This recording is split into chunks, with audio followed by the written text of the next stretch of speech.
my name is Ken Reed, and we're now looking at the number 4 wall display page with the title Advanced Features Planning.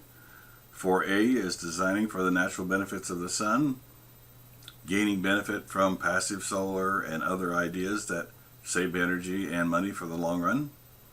Energy analysis and conservation strategies, ways you can get the analysis done for a home that is easy to do, and also more complex ways that can be done through the assistance of an energy auditor or home energy rater. Intelligent design, the features that make the most sense for a very advanced home. Addition of solar features that make possible the reduction of energy bills, such as an add-on solar greenhouse or sun space. Window tuning and natural daylighting. This is a term, the window tuning is a term most people aren't familiar with, which it means you have very well insulated windows on the east and west of your house and have open glazing on the south that lets the most amount of sunlight in, or the appropriate amount of sunlight for what you're trying to achieve.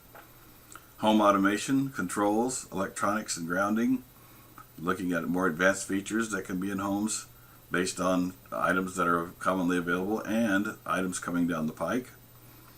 Wired and wireless networks, the advantages and disadvantages of either option.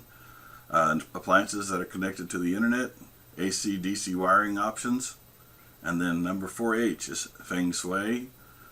That is what people want to do when they want to have their house have a good vibe to it. This comes from the Asian countries, and it is something to consider, especially if you're in a holistic frame of mind.